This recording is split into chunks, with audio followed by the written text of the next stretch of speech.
revisão por questões de direito eleitoral. Questão 01. João nasceu em Atenas, Grécia, e é fruto de um relacionamento entre Maria, que é brasileira, e John, que nasceu nos Estados Unidos. E, desde 2022, passou a residir no Brasil, após ter adquirido uma propriedade particular no estado do Rio de Janeiro. Em 2023, ao completar 21 anos de idade, João optou pela nacionalidade brasileira. Considerando a situação hipotética apresentada, julgue o item a seguir. Caso João esteja em pleno exercício dos seus direitos políticos, realize o alistamento eleitoral, possua domicílio eleitoral na circunscrição e filiação partidária e não haja qualquer outra condição de inelegibilidade, ele poderá se candidatar a vereador ou prefeito de sua cidade nas eleições de 2024. Porém, não poderá se candidatar a governador do seu estado nas eleições de 2026. Então vamos lá. Aqui é uma questão sobre idade mínima. Eu não tenho a resposta dela aqui, mas já vou responder. Que ele quer saber se ele vai poder se candidatar, se ele vai ter a idade mínima para ser vereador. Deixa eu ver aqui, cidades, eleições de 2024, candidatar a vereador ou prefeito em 2024. Porém não poderá se candidatar a governador do seu estado em 2026. Então, estamos em que ano? Em 2023, ao completar 21 anos, João optou pela nacionalidade brasileira, blá, blá, blá, blá, blá, blá. Então, de 2023 até 2024. 2023 ele tinha 21 anos, certo? Então, em 2024, 21, 22, 23, não, peraí, 2023 ele tinha 21, em 2024, um ano após isso, ele tinha 22 anos. Ele pode se candidatar a vereador ou prefeito, a idade mínima para vereador é de 18 anos, ele poderia. E para prefeito, 21 anos, então ele também poderia. Inclusive, se a eleição fosse em 2023, ele conseguiria. No caso de vereador prefeito, ele daria conta, poderia. Porém, não poderá se candidatar. Aí afirma que, porém, ele não pode se candidatar a governador do seu estado nas eleições de 2026.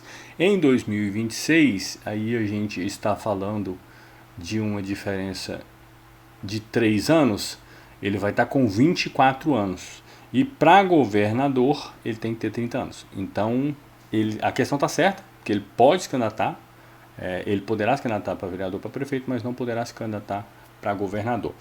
Vamos para o comentário aqui.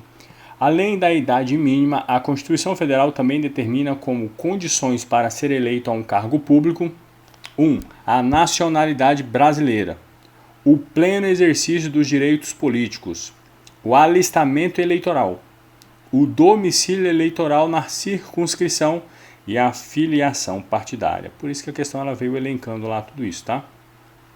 Idade mínima para ser eleito: fixar presidente e vice-presidente e senador. Presidente, vice-presidente e senador, 35.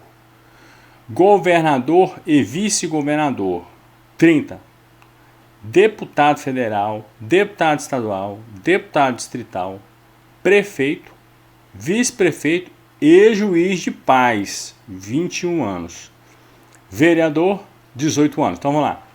Presidente, vice-presidente e senador, 35 anos. Governador e vice-governador, 30 anos. Todos os deputados, mais o vice-prefeito e o prefeito e juiz de paz, 21 anos. E vereador, 18 anos. Então é o 35, 30, 21, 18. 35, 30, 21, 18. 35, 30, 21, 18. Questão número 2. A respeito de aspectos atinentes à democracia e à cidadania e à sociedade contemporânea, julguem o item a seguir à luz da Constituição Federal de 1988 e do entendimento jurisprudencial do Supremo Tribunal Federal. É incompatível com a amplitude e a universalidade do sufrágio estabelecido pela Constituição Federal o cancelamento do título de eleitor do cidadão que, convocado por edital, não compareça ao procedimento de revisão do alistamento eleitoral para fins de cadastro biométrico, tá? Então vamos lá. É válido o cancelamento do título eleitoral que, convocado por edital, não comparecer ao processo de revisão eleitoral em virtude do que dispõe o artigo 14 no caput da Constituição.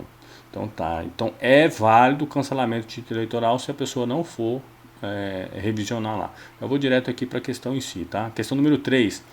O eleitor poderá votar validamente no transcorrer do processo de exclusão de sua inscrição. No entanto, de acordo com o Código Eleitoral, caso ocorra o cancelamento da inscrição por sentença, o cartório deverá, entre outras providências, retirar da respectiva pasta a folha de votação, registrar a ocorrência no local próprio para anotações e juntá-la ao processo de cancelamento, bem como publicar edital com prazo de 10 dias para a ciência dos interessados.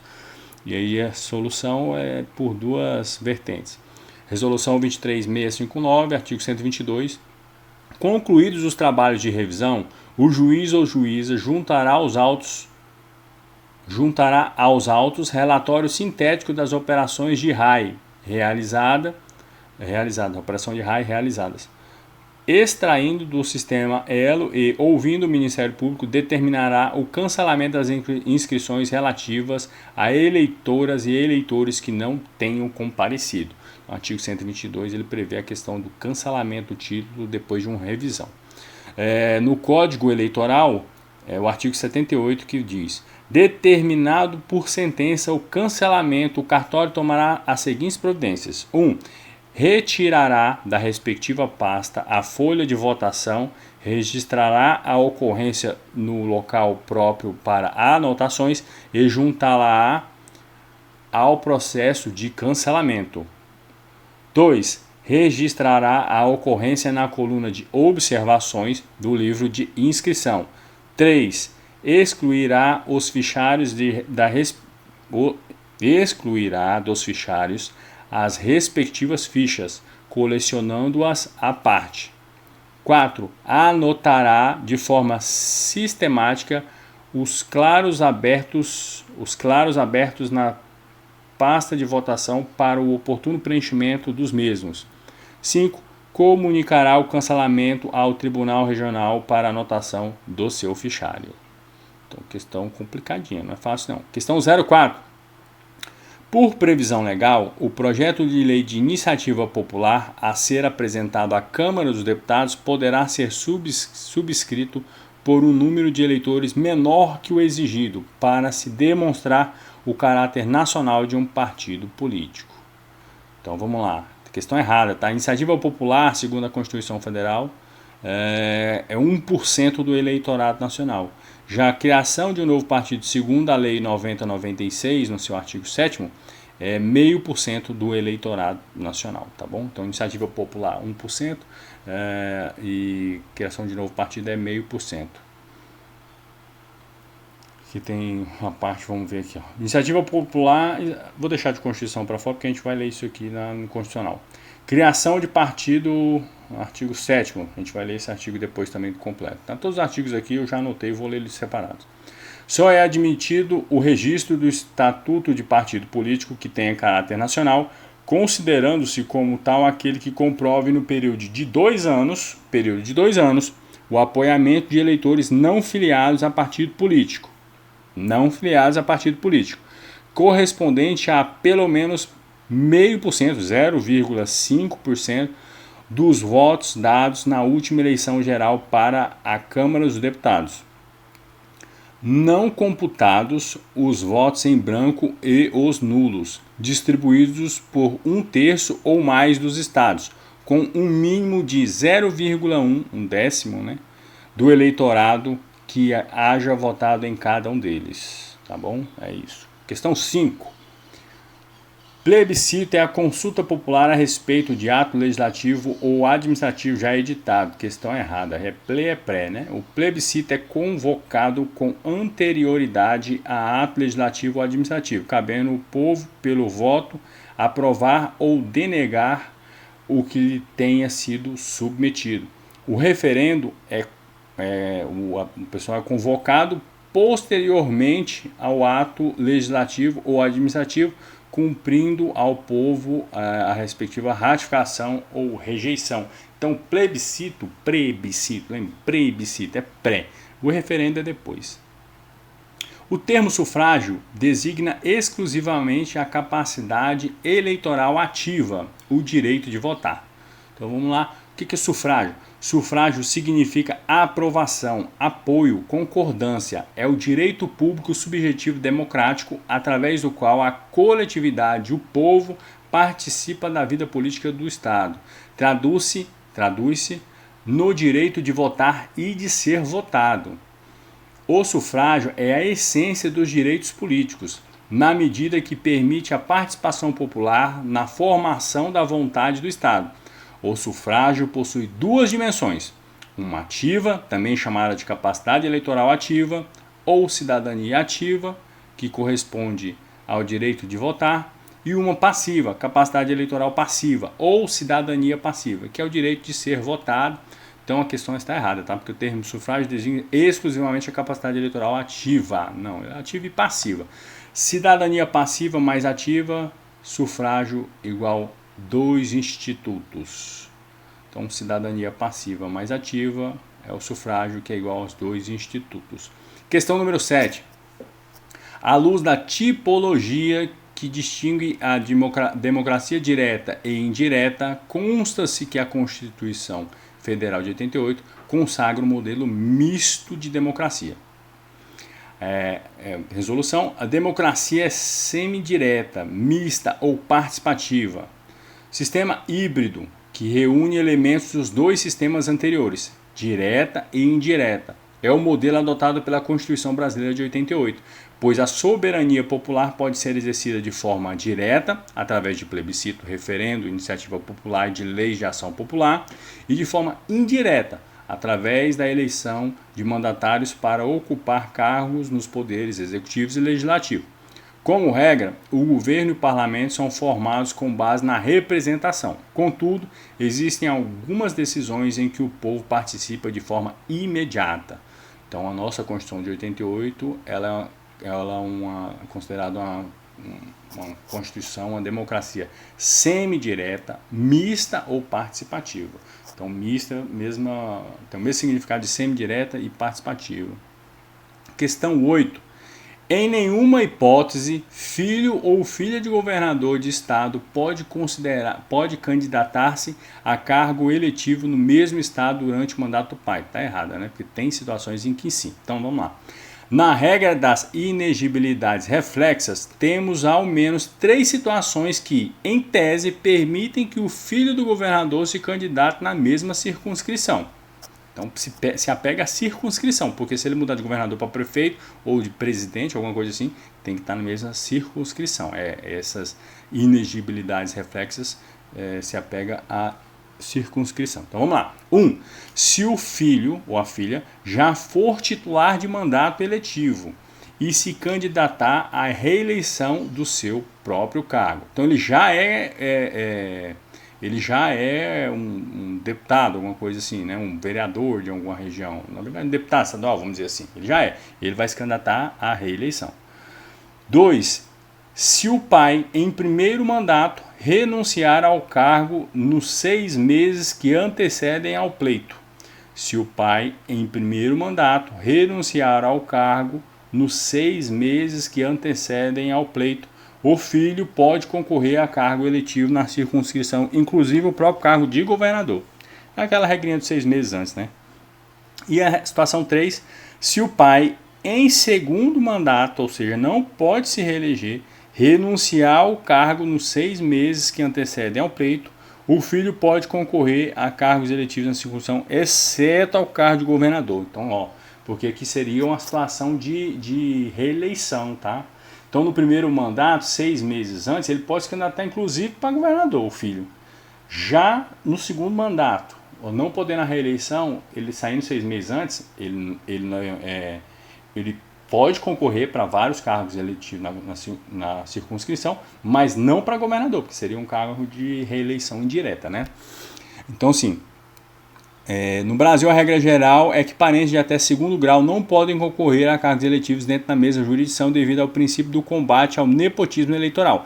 Esse princípio visa evitar o uso indevido da máquina pública e a perpetuação de famílias no poder. Contudo, há algumas exceções a essas regras.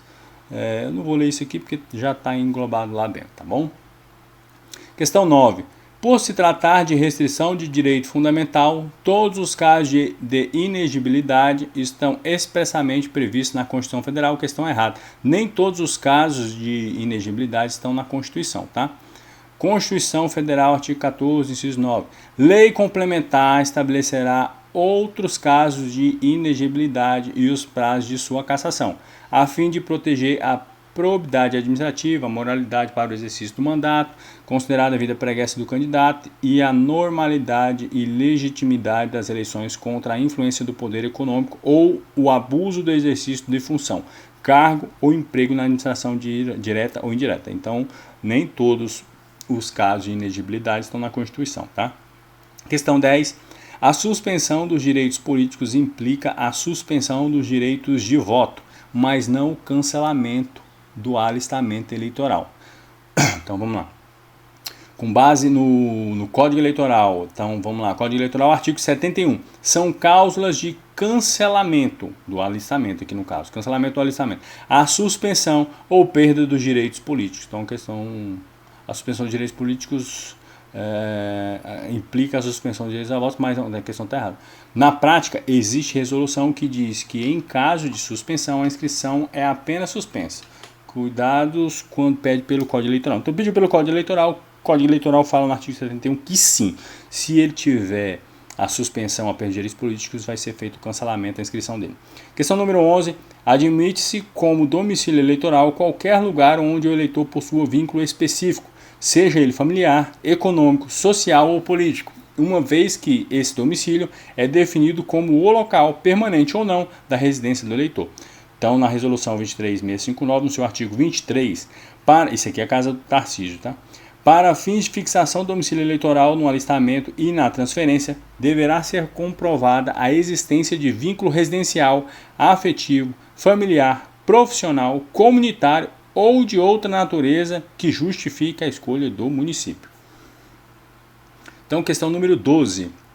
Para concorrer às eleições, o candidato deve possuir domicílio eleitoral na circunscrição respectiva por prazo superior ao exigido para filiação partidária. A questão está errada, tá? Por quê? A Lei 9504, no seu artigo 9º, ela diz: para concorrer às eleições, o candidato deverá possuir domicílio eleitoral na respectiva circunscrição pelo prazo de 6 meses e estar com a filiação deferida pelo partido no mesmo prazo, tá? Então, o prazo é o mesmo, 6 meses de domicílio. Então, o candidato deverá possuir domicílio de 6 meses, o prazo de domicílio é de 6 meses, antes do pleito. E ele tem que estar com a filiação deferida também no mesmo prazo, também 6 meses, tá bom? Questão 13. A comprovação de fraude na cota de gênero terá como consequência eleitoral a cassação de diplomas ou mandatos não apenas nas candidaturas fictícias,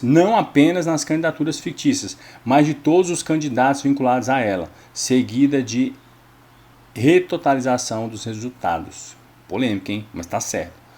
Súmula TSE 73. Eu não vi cobrança de súmula, mas ele tá falando.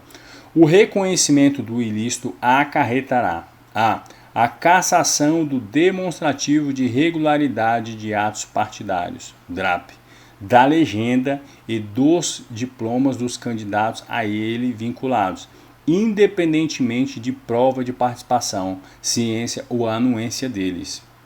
Nossa, pesado.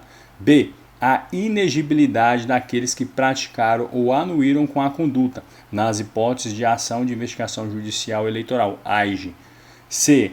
A nulidade dos votos obtidos pelo partido, com a recontagem dos do quociente eleitoral e partidário, artigo 222 do Código Eleitoral, inclusive para fins de aplicação do artigo 224 do Código Eleitoral. Então, sim, na comprovação de fraude por cota de gênero, terá como consequência eleitoral a cassação de diplomas ou mandatos, não apenas das candidaturas fictícias, mas também de todos os candidatos vinculados a elas, seguida de retotalização dos votos. Esse aqui é o caso do Laranjaço do PSL. Então, ali poderia derrubar toda a coligação, toda a legenda.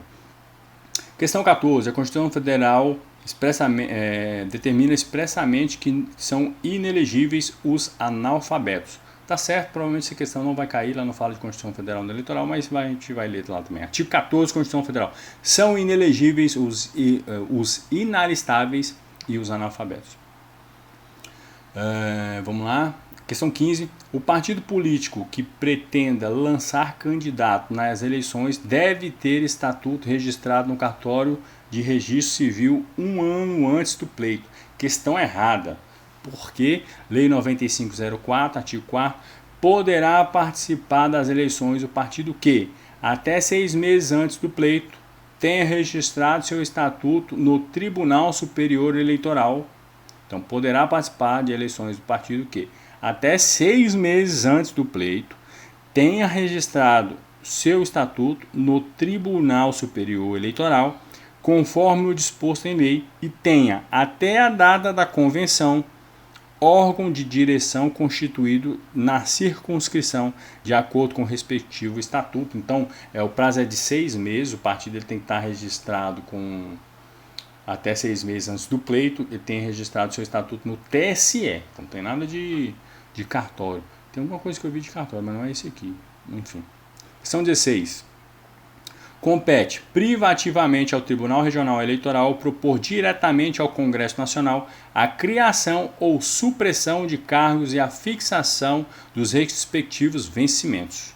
Errado. Artigo 23 do Código Eleitoral. Compete ainda privativamente ao Tribunal Superior, TSE. 2. Organizar sua secretaria e a Corregedoria Geral, propondo ao Congresso Nacional a criação ou extinção dos cargos administrativos e a fixação dos respectivos vencimentos, provendo-os na forma da lei. Questão 17. É efeito jurídico da perda e da suspensão dos direitos políticos ou impedimento de votar e ser votado, certo? Na hipótese de perda perene ou suspensão temporária, perdeu, perene, vai ser por um prático, por 8 anos, ou suspensão temporária dos direitos políticos, a pessoa não pode votar, capacidade eleitoral ativa, nem ser votada, capacidade eleitoral passiva. Então é por isso que o Bolsonaro não pode votar, ele estava em Goiânia por isso. Não é, se bem que não tinha segundo turno no Rio de Janeiro. Pronto, vamos lá. Diferente da inegibilidade, pode votar. Suspensão e perda perde as duas capacidades. Então, quando ele está inelegível, ele pode votar. Então, Bolsonaro pode votar. Então, ele não votou porque não tinha segundo turno lá. Então, é isso, ó. Diferente da inegibilidade, a inegibilidade você pode votar. E a suspensão e perda não, você perde as duas capacidades. Questão 18. Compete ao TRE, Tribunal Regional Eleitoral, conhecer e decidir originalmente, ou seja, ele tem a competência original, o registro de candidatura de candidatos a prefeito e a vice-prefeito. Não, porque prefeito e vice-prefeito é ali nas escrivaninhas ali de município, né? Tá errado. Então, artigo 35 do Código Eleitoral, compete aos juízes ordenar o registro e a cassação do registro dos candidatos a cargos eletivos municipais e comunicá-los ao Tribunal Regional. Questão 19. São inelegíveis em qualquer hipótese para quaisquer cargos os analfabetos e os militares alistáveis. Errado. Constituição Federal, artigo 14. São inelegíveis os inalistáveis e os analfabetos. Inciso 8º. O militar alistável é elegível atendidas as seguintes condições. Se contar menos de 10 anos de serviço, deverá afastar-se da atividade. Se contar, então, um militar que é elegível, que é alistável, ele tem que ser oficial, né? Se contar menos de 10 anos de serviço, ele deverá se afastar da atividade. 2. Se contar mais de 10 anos de serviço, será agregado pela autoridade superior e, se eleito, passará automaticamente no ato da diplomação para inatividade. Questão 20. É efeito jurídico da perda e da suspensão dos direitos políticos o cancelamento da filiação partidária. Certo, Lei 90/96, artigo 22. O cancelamento imediato da filiação partidária verifica-se no caso de perda dos direitos políticos. Perda do direito político. Então, cancela a filiação partidária. Resolução 23596 também fala, a gente não vai estudar sobre ela, mas ela diz alguma coisa sobre isso aqui. Não vou nem ler isso aqui. Não tem nada sobre a 23659, vamos lá. Bola para frente. Questão 21. O limite de registro de candidatos por partido político para as câmaras municipais é de até 75% do número de vagas a preencher, reservando-se 50% desse percentual para candidaturas de cada sexo. Eu já li esse aqui, é 70-30 aqui, hein? Questão errada. A Lei 9504, no artigo 10, ela diz: cada partido poderá registrar candidatos para a Câmara dos Deputados, a Câmara Legislativa e as Assembleias Legislativas e as câmaras municipais, no total de 100% do número de lugares a preencher, mais um. Então, por exemplo, Câmara dos Deputados são 513 deputados, pode ser 514. É isso. Inciso terceiro. Do número de vagas resultantes das regras previstas nesse artigo, ou seja, 100% mais um, cada partido ou coligação preencherá no mínimo 30% e no máximo 70% para candidaturas de cada sexo. Então, homem vai ser no máximo 70%, 30% vai ser mulher, não sem opção. Dificilmente um partido vai dar 40%. Mas sim, esse 40% não pode ser isso. O mínimo é 30% e o máximo é 70%. Sempre para deixar uma parte aí para as mulheres, né? Questão 22. Atualmente, a votação e a totalização dos votos são feitas por sistema eletrônico, sendo possível a utilização do sistema convencional de votação por cédulas quando, mesmo sem haver falhas nas urnas eletrônicas, mesmo sem haver falha na urna eletrônica, o TRE assim determinar com o fundamento do princípio da celeridade do processo eleitoral. Questão errada. Artigo 59 da 9504. A votação e a totalização dos votos serão feitos por sistema eletrônico, podendo o Tribunal Superior Eleitoral, TSE, autorizar em caráter excepcional a aplicação das regras fixadas no artigo 83 e 89. Vou anotar 83 e 89 também aqui, da 9504, 83, 89. Questão 23. A urna eletrônica disporá de recursos que, mediante assinatura digital, permitam o registro digital de cada voto, mas, tendo em vista o sigilo do voto, não será admitida a identificação da urna em que foi registrado o voto. Não, a urna sim, você sabe qual que foi a urna que você votou, você não vai saber a sequência. Errado. Lei 9504, artigo 54. A urna eletrônica disporá de recursos que, mediante a assinatura digital, permitem o registro digital de cada voto e a identificação da urna em que foi registrado o voto, resguardando o anonimato do eleitor. Então você vai saber em qual urna ele votou, você não vai saber qual voto foi dele. 24. Os juízes eleitorais são órgãos da Justiça Eleitoral, certo? Vamos aqui pelo Código Eleitoral, porque na Constituição, no artigo 118, também fala a mesma coisa. São órgãos da Justiça Eleitoral, dentre eles o juiz eleitoral, tá? Então, são órgãos da Justiça Eleitoral aqui, ó. TSE, que é o Tribunal Superior Eleitoral, os TREs, os Tribunais Regionais Eleitorais, os juízes eleitorais e as juntas eleitorais, tá? Então, são esses os órgãos, tá? Questão 25. As atribuições do corregedor regional serão fixadas pelo TRE, perante o qual servir e supletivamente pelo TSE. Questão errada, artigo 26 do Código Eleitoral. As atribuições do corregedor regional serão fixadas pelo Tribunal Superior Eleitoral. Corregedor regional serão fixadas pelo superior, pelo Tribunal Superior Eleitoral. E em caráter supletivo ou complementar pelo Tribunal Regional Eleitoral perante o qual servir. Porque se ele é corregedor, ele tem que ser um pé acima, né? 26. Os TREs não têm competência para responder a consultas em tese sobre matéria eleitoral feitas por partido político. Está errado. Ele tem na sua jurisdição. Olha lá, artigo 30 da Constituição, do Código Eleitoral. Compete ainda privativamente aos tribunais regionais responder sobre matéria eleitoral as consultas que lhe forem feitas em tese por autoridade pública ou partido político. Então, quem não tem competência são os juízes eleitorais, tá? O juiz eleitoral, se questionando, ele não tem competência. Ele sempre vai ter... Deixa eu ver se eu anotei. Ele sempre vai ter que indagar para cima, jogar para cima. Junta eleitoral serve para contar votos em papel, expedir boletins de votação, expedir diplomas de eleições municipais. Então, é pouquinha coisa.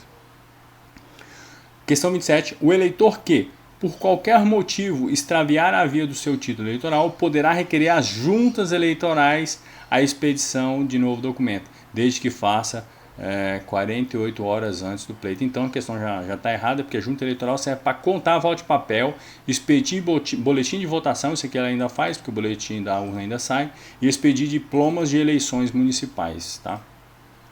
Então questão errada. Artigo 35. Compete aos juízes expedir títulos eleitorais e conceder transferências de eleitor.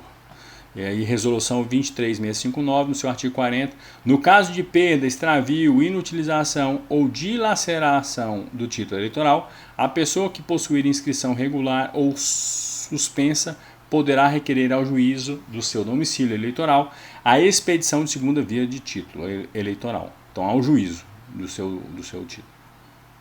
Questão 28.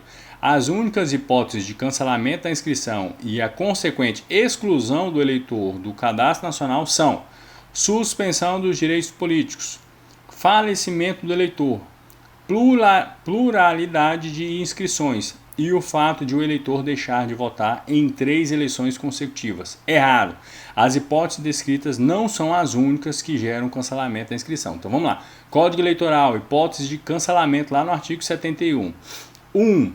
A infração dos artigos 5º e 42. 5º e 42. Vamos ver aqui, anotar aqui. 5º e 42, artigos 5 e 42. Atrelado ao 71. Vou dar uma revisada depois. Infração dos artigos 5º e 42. 2. A suspensão ou perda dos direitos políticos. Então pode ser feito cancelamento de inscrição. A pluralidade de inscrições. O falecimento do eleitor e deixar de votar em 3 eleições consecutivas. E aí aqui o Wesleyzinho tem que ficar com muito cuidado. Resolução do TSE 23659. Hipótese de cancelamento, perda dos direitos políticos, decisão da autoridade judiciária eleitoral, artigo 67, irregularidade nas operações, artigo 84 e 86, processamento das inconformidades, artigo 87, duplicidade, pluralidade da inscrição e artigo 122, em razão do não comparecimento à revisão do eleitorado. E também ausência dos 3 últimos pleitos, artigo 130 e 131. Questão 29. No processo de execução de alistamento eleitoral, a defesa pode ser realizada pelo próprio interessado, por outro eleitor ou ainda por delegado de partido. Tá certo. Pode ser feito inclusive por outro eleitor. Certo, Código Eleitoral, artigo 73. No caso de exclusão, a defesa pode ser feita pelo interessado, por outro eleitor ou por delegado de partido. Na resolução, a regra é outra. É que eu acho que ele está falando aqui. Ó. Questão 30. O alistamento eleitoral é obrigatório para os brasileiros, sem distinção de sexo, salvo os inválidos, os maiores de 70 anos de idade e os que se encontrem fora do país. Certo. Artigo 6º do Código Eleitoral. O alistamento e o voto são obrigatórios para os brasileiros de um e outro sexo, salvo, quanto ao alistamento, os inválidos, os maiores de 70 anos, os que se encontrem fora do país. Muita atenção que para o código está certo. Para o código está certo. Na resolução a regra é outra. Vamos botar isso aqui embaixo. Vai dar confusão, né? Pronto. Na resolução a regra é outra. Dá uma revisada nisso aqui, ó. Então, artigo 6º, o alistamento e o voto são obrigatórios para os brasileiros de um outro sexo, salvo. Quanto ao alistamento, os inválidos, dá uma verificada a diferença de um para o outro aqui, e é isso.